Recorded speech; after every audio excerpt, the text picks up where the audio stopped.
C'est l'intro de Simon, c'est l'intro de Simon, c'est l'intro de Simon, c'est l'intro de Simon. Eh bien bonjour à tous, c'est Simon.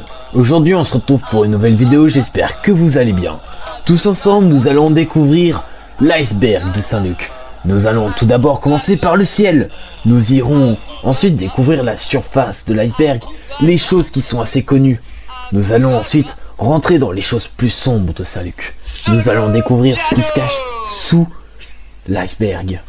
Nous allons voir les profondeurs et enfin les abysses de l'iceberg. J'espère que vous êtes bien accrochés et bien installés pour cette vidéo. Mettez-vous à l'aise et c'est parti.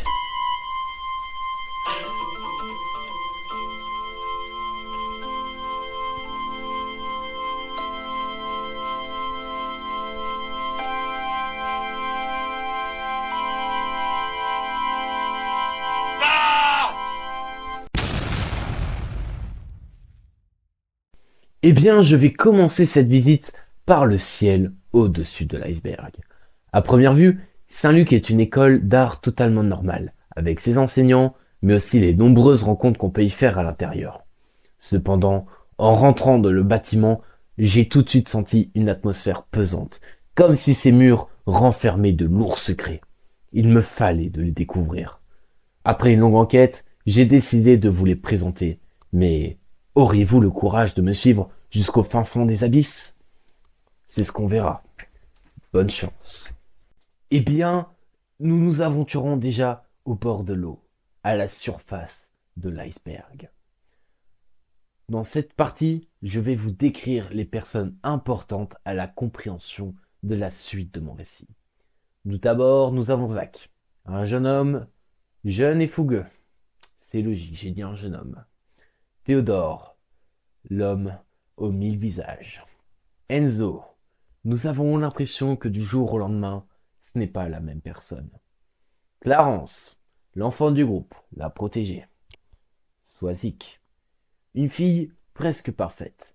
Elle chose juste du 36. Et enfin, Simox. Mais pour lui, c'est un cas assez particulier. Je vous en parlerai plus tard dans la vidéo. Eh bien, alors que nous passons sous la surface de l'iceberg, j'ai une question pour vous. Connaissez-vous le gang de la chapelle? Leur nom vous est peut-être inconnu, et pourtant, vous les avez déjà sûrement croisés. Leur devise, agir dans l'ombre pour faire régner la lumière. On raconte qu'à eux seuls, ils ont déjà sûrement effacé plus d'une centaine d'heures de retenue, effacé des mots du cahier, imité la signature de vos parents pour pas que vous ayez à leur montrer votre journal de classe et cette note honteuse. Simon s'est fait pipi dessus en cours. C'est grâce à eux. Je les remercie encore aujourd'hui. Eh bien, ce gang, très sélect, paraîtrait-il, a été fondé il y a une dizaine d'années par un ado rebelle qui en avait marre de se prendre des notes. Il s'est dit, je vais entraîner un groupe de personnes pour qu'à eux seuls, ils éradiquent les retenues, les notes dans le journal de classe. Et même le fait de ne pas pouvoir sortir plus tôt quand notre professeur est absent. Excusez-moi, je suis un peu révolté. Saviez-vous qu'il y a eu des guerres à Saint-Luc? Eh oui, la principale étant Technocom, AG et Ben. La légende raconte qu'après de nombreuses années de guerre, Sire Pompadour de Monte Cristo a fait unir les ébènes et les Technocom afin de s'allier contre les AG. De là est née la haine entre AG et Technocom et ébène, tout simplement parce que c'est des connards. Allez vous faire foutre. Eh bien, passons dans les profondeurs des abysses. Simox. J'en avais parlé plus tôt, et j'ai dit que j'allais revenir sur lui. Le saviez-vous? Simox, ce petit youtubeur, n'est en fait qu'une mascarade. La légende raconte que Simox aurait plus de 1 milliard d'abonnés. Le premier youtubeur au monde. Cependant, il se cache. Il a peur que tout le monde le reconnaisse. Mais alors, pourquoi va-t-il à l'école s'il est si riche, me direz-vous? Eh bien, tout simplement, car Simox est dans la secte de Saint-Luc. Wop hop hop, on dirait presque que je vous spoil pour la suite. Mais ne vous inquiétez pas, Tout vient à point, à qui sait attendre. Voici Julien.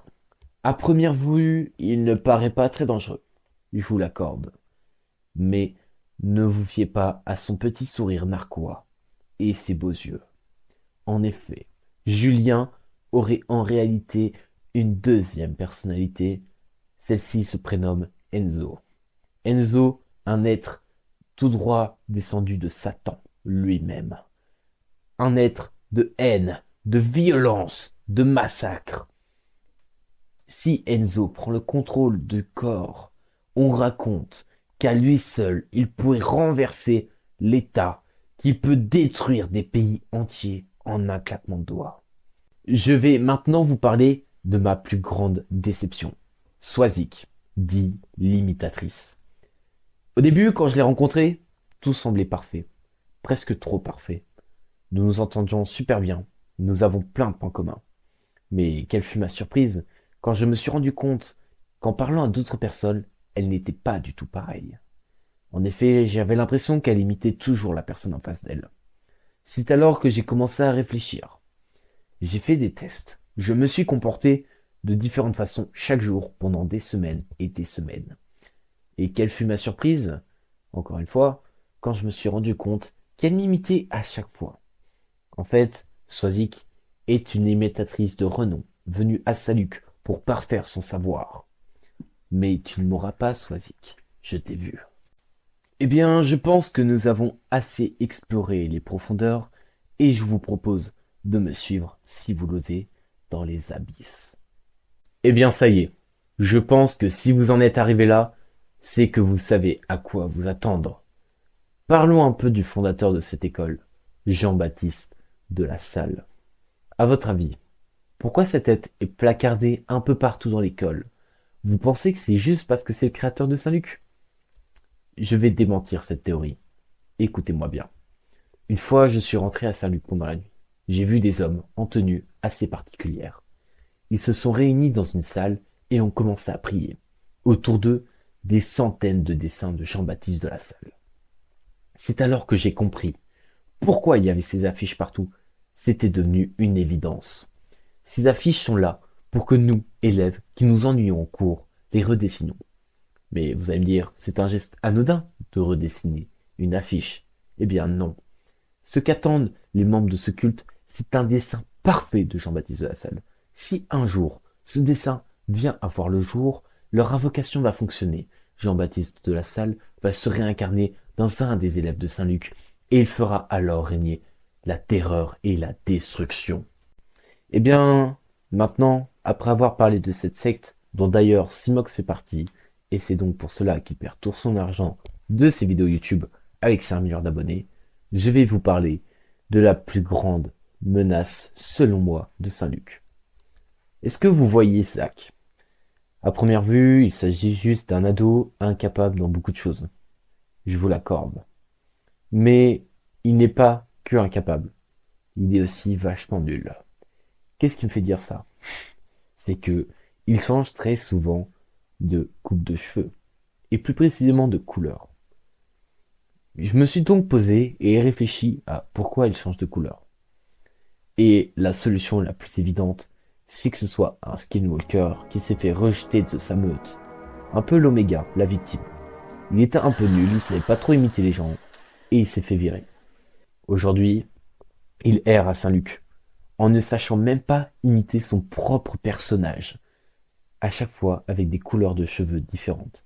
Wake up, Skinwalker, wake up, il serait temps de réagir. Enfin bref, c'est tout pour Zach. Mais méfiez-vous quand même de lui. Malgré son apparence innocente, se cache un vrai monstre. Maintenant, je vais vous parler d'une deuxième secte à Saint-Luc. Leur rôle n'est pas du tout le même. La secte des gauchos. Vous êtes-vous déjà demandé pourquoi il y avait autant de gens de gauche? Je vais répondre à cette question. Des rumeurs courent dans les couloirs, comme quoi cet hôpital aurait été occupé par les nazis. Ainsi, les esprits nazis occupent donc ces couloirs, ces classes. Pour faire balance à ce mouvement d'extrême droite, l'école est obligée de compter parmi ses rangs des élèves de gauche.